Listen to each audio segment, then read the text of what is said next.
There are moments that fracture your reality, cleaving your life into a distinct a circumflex euros before a euros trade and a circumflex euros after a euros trade.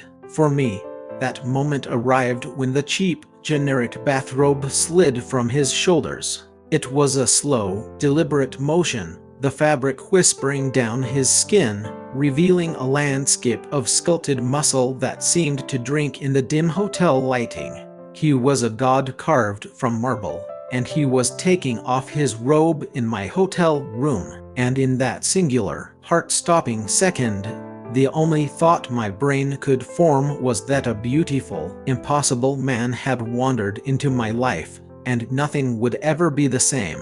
But to understand how I ended up here, with a naked Adonis standing just feet away, we have to rewind. We have to go back to the beginning, just a few hours earlier, when I was just another lonely gay guy in another anonymous hotel room. It was one of those nights where the silence is so loud it hums. I was sprawled on the king-sized bed, the synthetic sheets cool against my skin, mindlessly surfing through a sea of static and late-night infomercials. The hotel was a bland, beige box, and I was just trying to pass the time until sleep claimed me.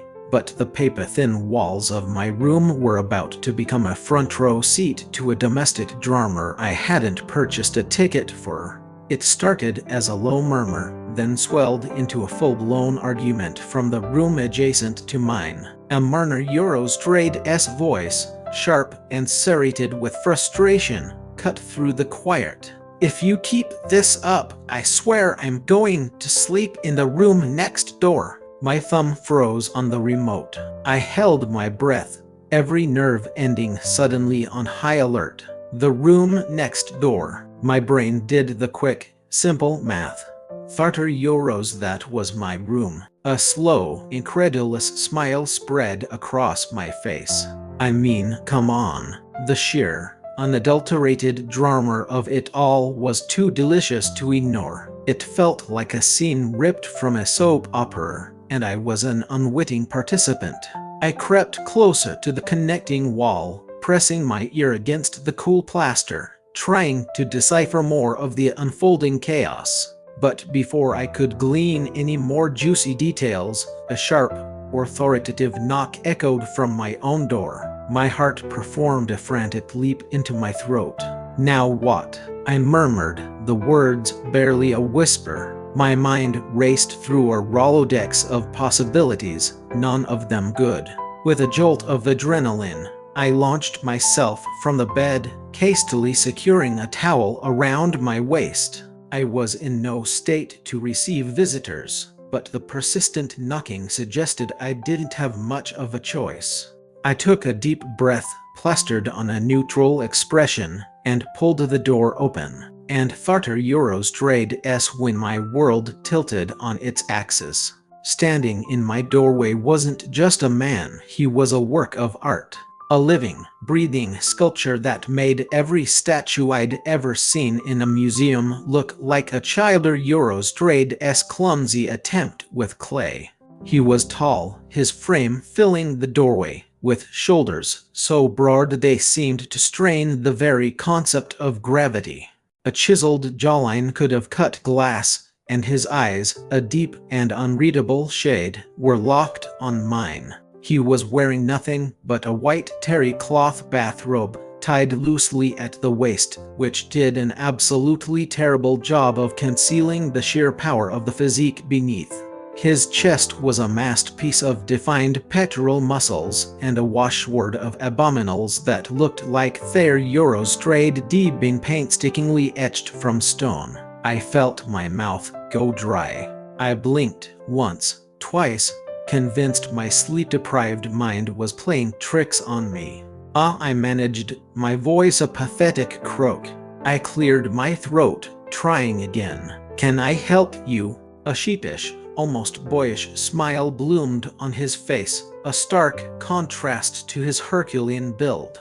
It seemed practiced, as if he Euros trade D rehearsed it in a mirror. "Hey, I'm so sorry to bother you, but my rumor Euros Eater Euros trade S got a leak. A bad one. I was wondering if I could crash on your couch, just for tonight. Please? My brain felt like it was wading through molasses, struggling to connect the dots. A room leak. It was plausible, I supposed.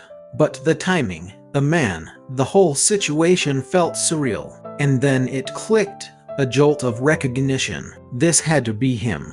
This was the man from next door, the one whose voice, laced with anger, had just sliced through my wall.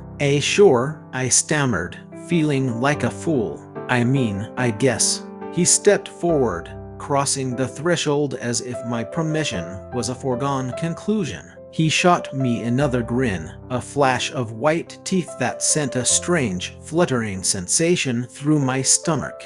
Thanks, man. I owe you one. I stepped back, giving him space, my mind still reeling. As I shut the door behind him, I caught another, longer glimpse of his body. The robe had shifted, revealing a powerful thigh and the curve of a perfectly sculpted calf. Against my will, my pulse kicked into a higher gear. He was impossibly, unfairly handsome. That flimsy bathrobe clung to his form in a way that was both revealing and maddening, leaving just enough to the imagination to set it on fire. I guided him to the small sofa in the corner of the room, grabbing a spare pillow and blanket.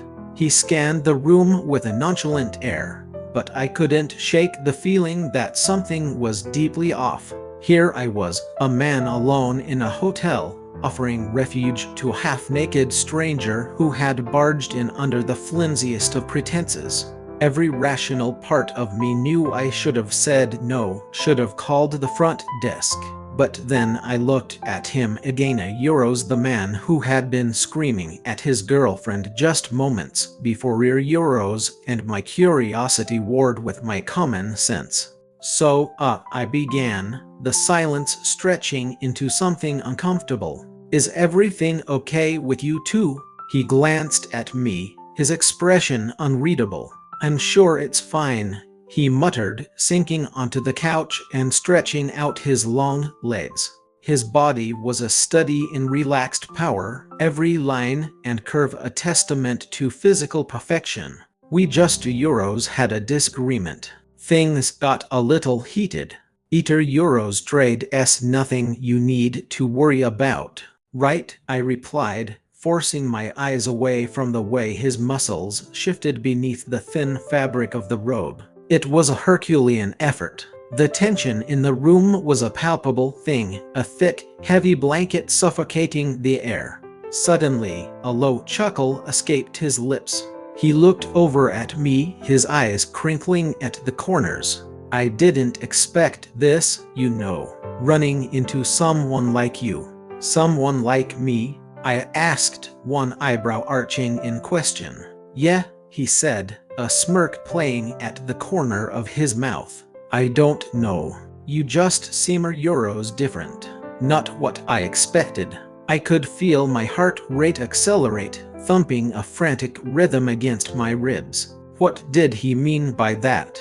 Before I could formulate a response, he stood up again, his movements fluid and unnervingly casual. His hands went to the knot of his bathrobe. I'm just going to grab something to change into, he said, his tone breezy. Don't mind me. My instincts screamed at me to look away, to grant him his privacy. But a powerful, undeniable curiosity held me captive. Why was he acting like this? His movements were slow, almost performative. His hand brushed against the terry cloth belt, and with a lazy pull, the knot came undone. The next thing I knew, the robe was sliding off his broad shoulders, pulling around his feet, leaving him standing there in nothing but a pair of snug, dark boxer briefs. I swear the temperature in the room shot up by 20 degrees. A hot flush crept up my neck, flooding my cheeks. My mind went completely, utterly blank. I wanted to avert my gaze, to be polite, to pretend this wasn't happening, but I couldn't. I was paralyzed. There he stood, this beautiful, athletic man, in all his glory. My throat constricted, and I finally managed to tear my eyes away, but the image was seared onto the inside of my eyelids. "Oh, okay. Yeah, sure. No problem," I stammered, trying to project an aura of cool indifference that my body was aggressively betraying. He glanced over, his expression one of pure innocence, as if he hadn't just semi-stripped in front of a total stranger. "Everything all right?" I fumbled for a coherent thought, my mind a jumble of panicked signals. "Yeah, just a little Euros tired, you know, from the trip," he chuckled, a sound rich with amusement. It was clear he saw right through me. "Right, I get it." The air thickened as he sat back down on the couch. I felt like I was slowly suffocating under the weight of the unspoken things between us. There was no denying it now. The way he looked at me, the casual confidence of his disrobing Euros, it all pointed to one unavoidable conclusion. This wasn't just a simple favor. This was something else. But what? What did he want from me? And the more terrifying question, what did I want from him? "Look, man," he said, his voice dropping to a low, sincere timbre. "Thanks again for the couch. I promise I'll be out of your hair in the morning." But I could sense an undercurrent, something more held in reserve behind the polite words. "Yeah, no problem," I said, my voice sounding strained and tight. I retreated to my bed, trying desperately to ignore the heat that was still radiating from my neck. But I couldn't shake the feeling that a fundamental shift had just occurred. A line had been crossed between us.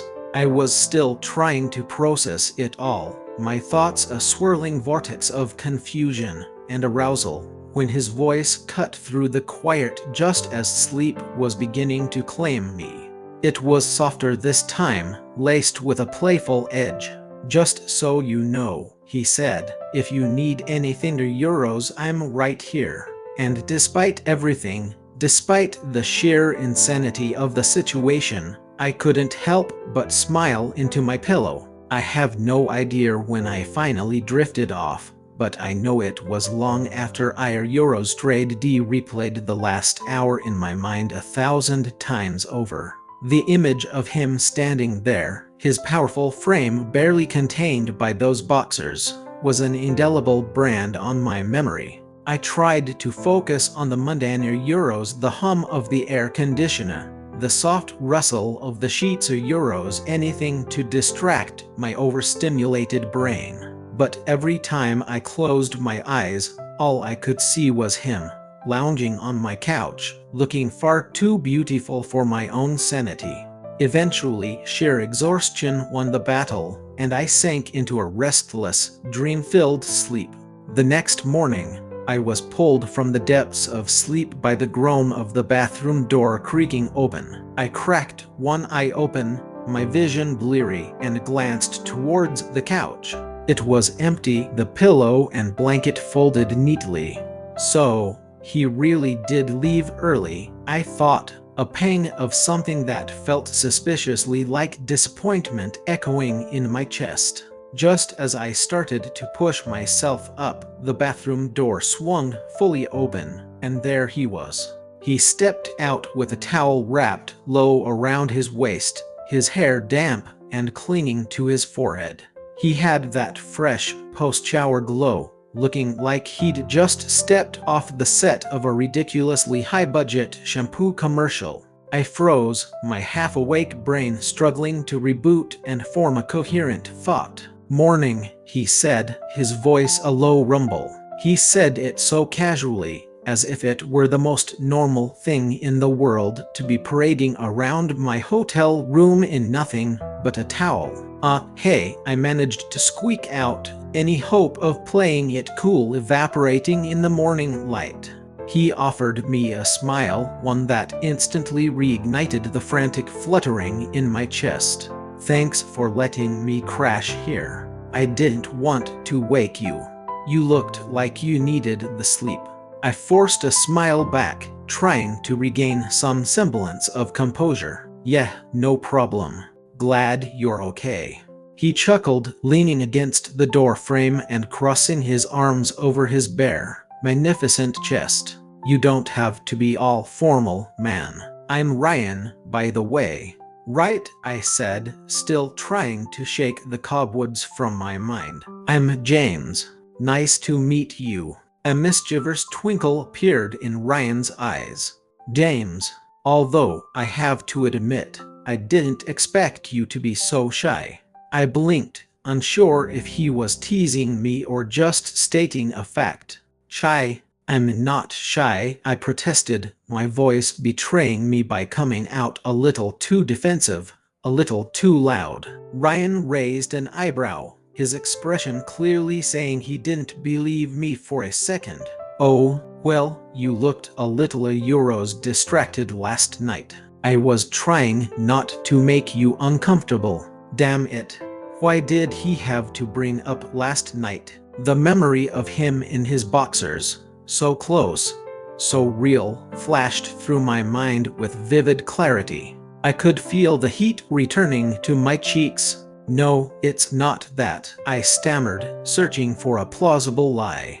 Just Euros tired. You know. Ryan seemed to take pity on my floundering, his smirk softening into a gentler smile. Right, but hey, I get it. I'm not the easiest person to be around first thing in the morning. He moved from the doorway and sat on the edge of my bed. My eyes darted away as an odd pressure built in my chest. You really didn't have to stay, though, I said, trying to steer the conversation into less treacherous waters.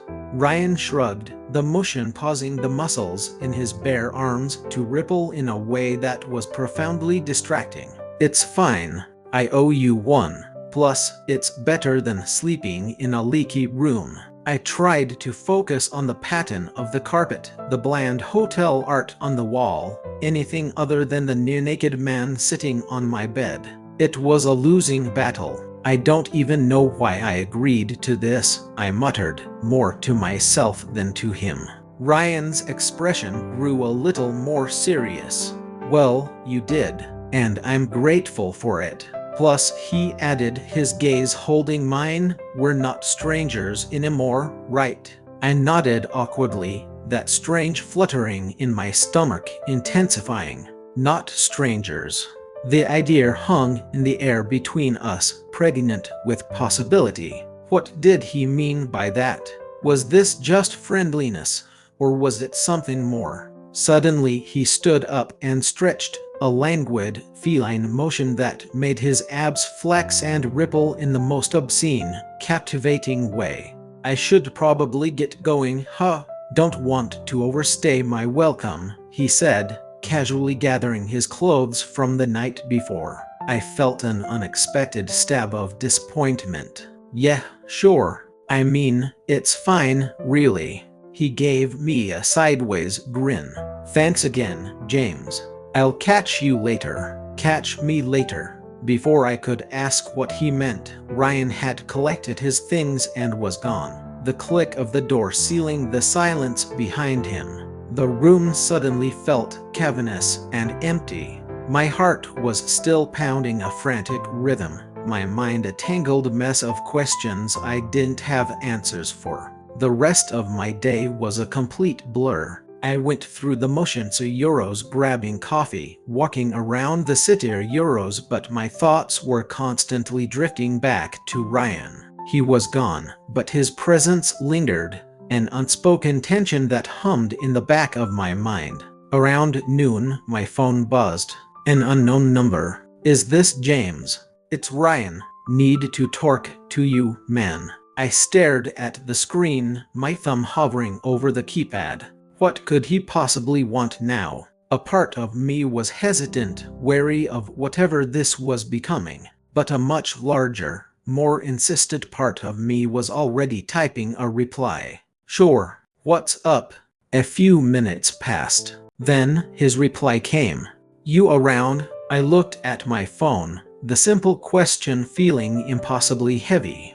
Should I invite him back? The truth was I wanted to. There was an undeniable magnetism to him, a pull that I found increasingly difficult to resist. Yeah, I'm here. You need something. Just wanted to talk, man. I'll be over in a few. I heard his knock before I was ready for it, my heart already hammering in anticipation.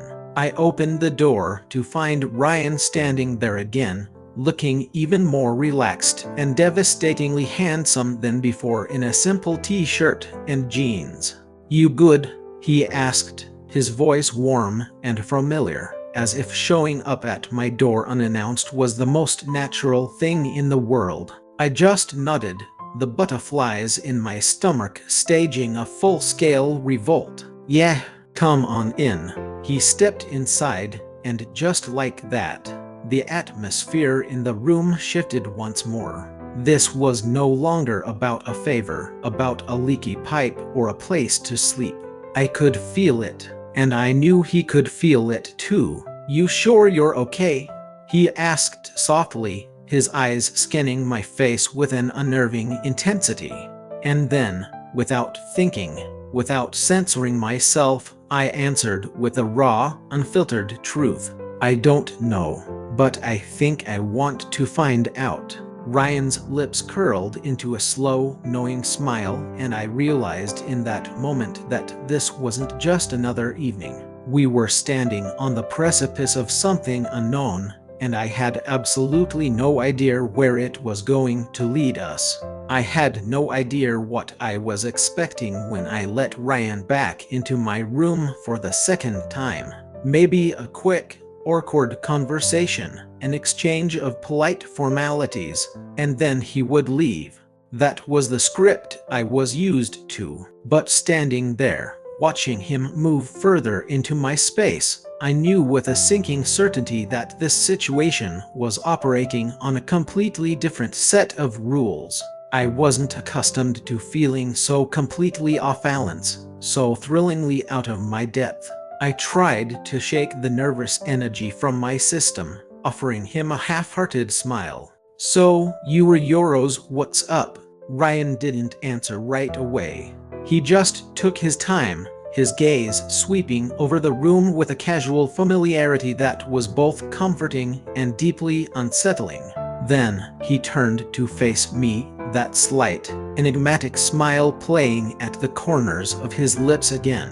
"You know," he began, his voice a little quieter, more intimate than before, "I never expected to feel so comfortable around a stranger." I wasn't sure how to respond to that. "Stranger?" I asked, arching an eyebrow. We Euros Trade D spent one chaotic night in each other Euros Trade's orbit, and already he was speaking as if we'd known each other for years. Ryan just shrugged, completely unbothered. "Well, technically, we are. But after last night Euros, I feel like we Euros Trade V skipped a couple of steps. You know what I mean?" I swallowed hard, my throat suddenly tight. Was he flirting with me, or was my brain, starved for connection, simply projecting my own desires onto his words? My thoughts were a chaotic storm. He seemed so utterly at ease, so comfortable in his own skin, while I was standing there feeling like a bundle of exposed nerves. He broke through my internal monologue with another easy grin. "I'll be honest, I didn't expect to be back here, but I kind of Euros wanted to talk."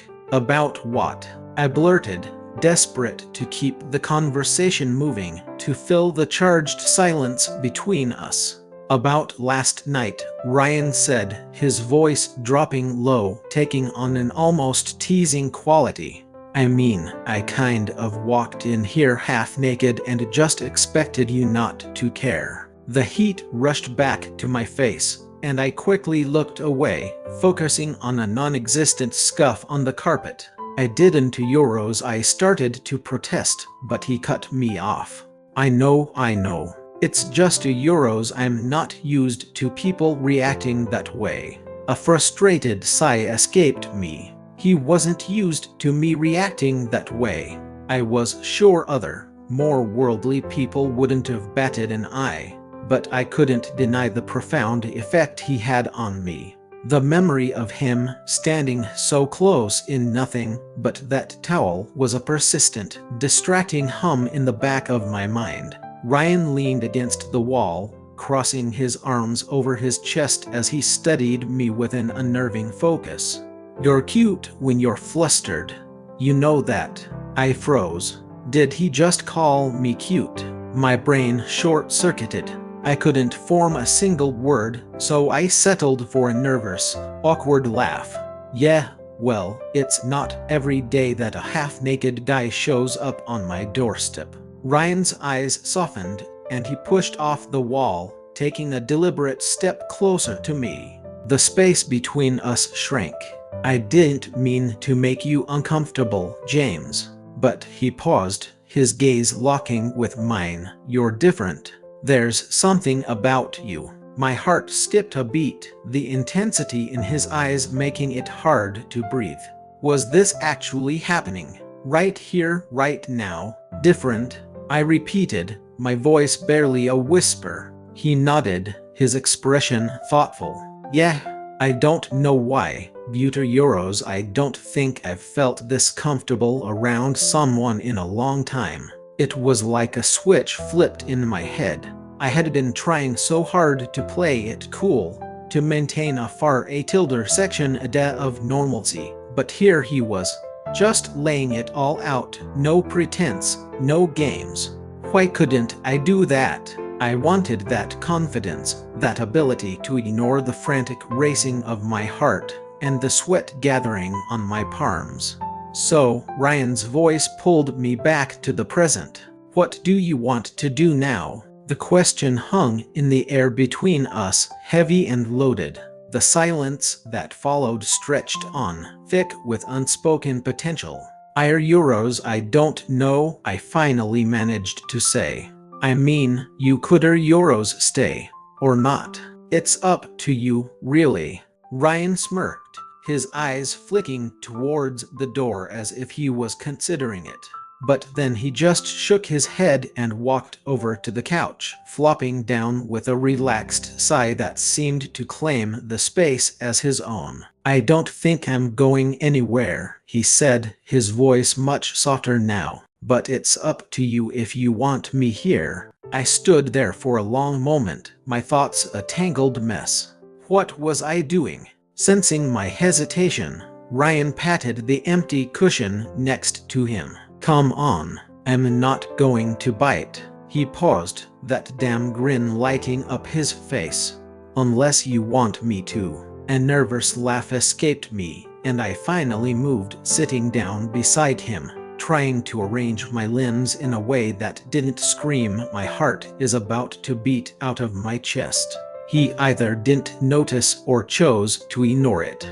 "So what exactly did you want to talk about?" I asked, my voice cracking on the last word. I cleared my throat, hoping he hadn't noticed. Ryan shrugged.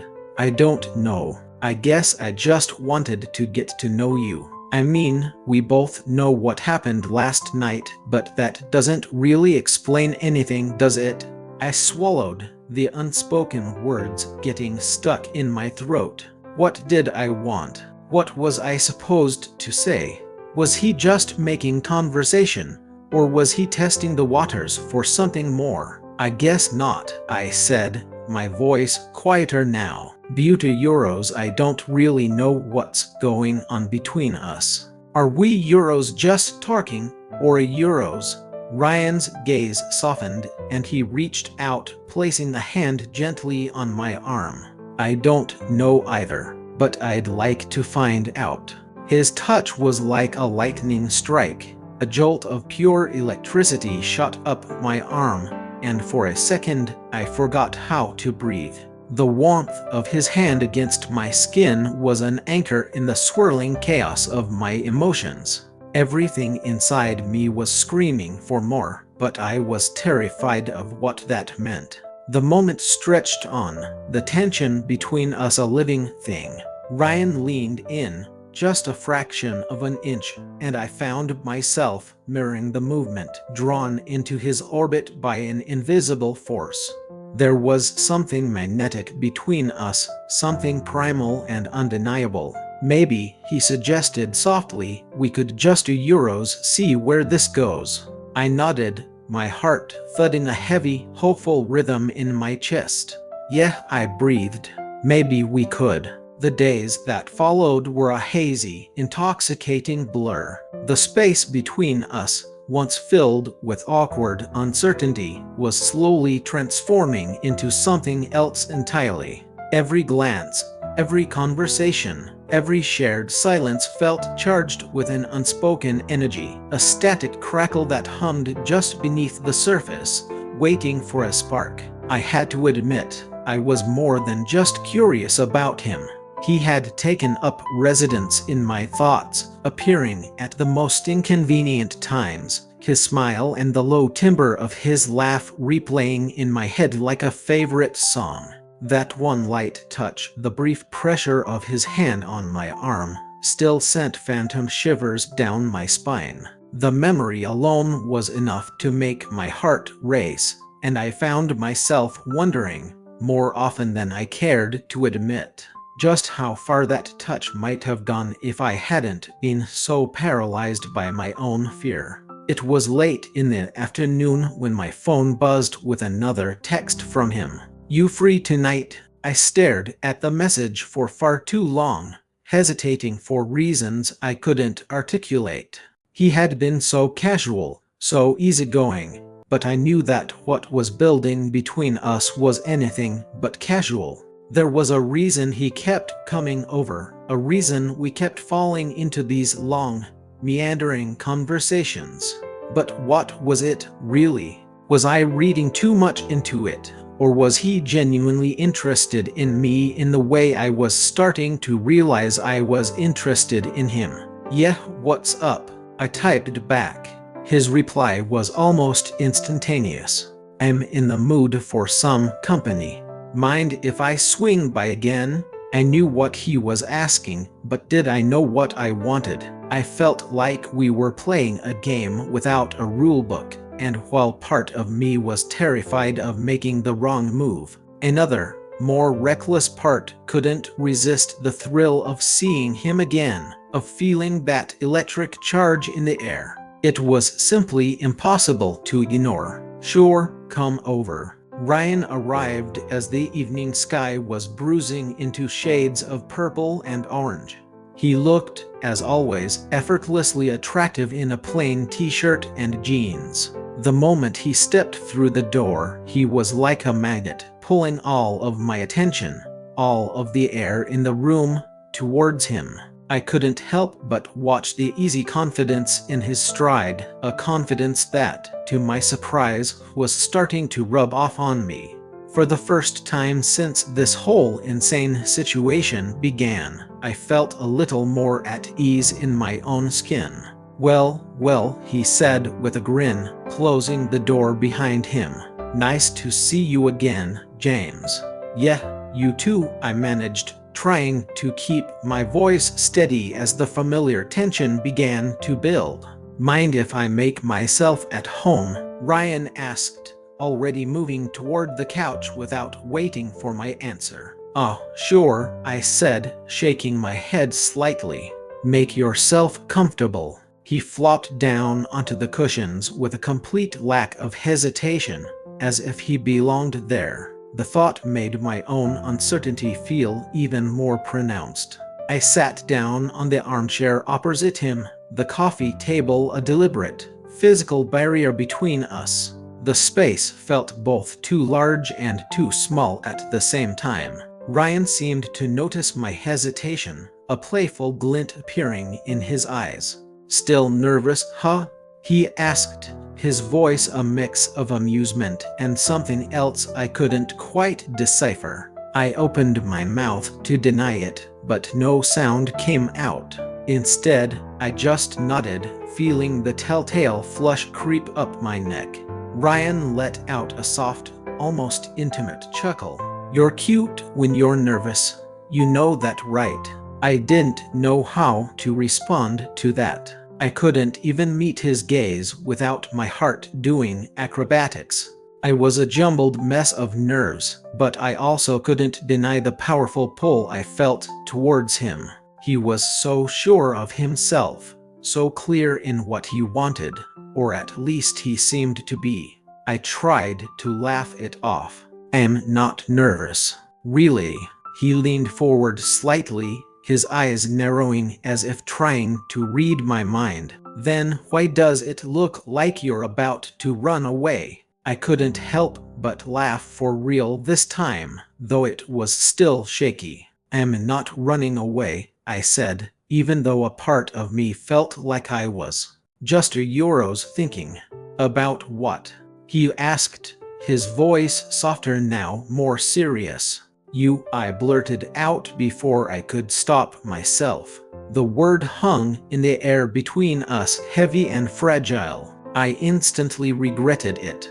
What was I doing? I was so far out of my depth I couldn't even see the shore. Ryan's expression shifted, his gaze intensifying. Me? He tilted his head, clearly intrigued. What about me? I swallowed, my throat bone dry. I don't know. Just a Euros wondering if this is a good idea. Ryan leaned back, his eyes never leaving mine. Why wouldn't it be? You don't think we could figure it out? The tension in the room thickened with every passing second, my heart racing so fast I was sure he could hear it. God, what am I doing? Before I could answer, Ryan stood up, a sudden, decisive movement. He closed the distance between us with a few confident strides, stopping directly in front of my chair. His body was inches away, radiating a heat that warmed my skin, his cologne filling the small space between us. You've been thinking about this, haven't you? He said, his voice a low, husky murmur that vibrated through me. I looked up at him, my breath catching in my throat. What are Euros? What do you mean? Ryan's eyes sparkled with a hint of mischief as he leaned down, his lips dangerously close to my ear. About me, he whispered, his warm breath a ghost against my skin. About what's going to happen next. I froze, my body rigid, my mind a complete blank. His words were a challenge, an invitation I wasn't sure I was ready to accept. But then, before I could overthink it, before my fear could take over, his lips brushed against the shell of my ear. A wave of pure, unadulterated heat washed over me, a jolt that went straight to my core. My breath hitched, and I couldn't stop myself from leaning into his touch. Just a fraction. James, Ryan breathed, his voice thick with a desire that mirrored my own. Are you ready? My pulse hammered in my ears, a deafening roar that drowned out everything else.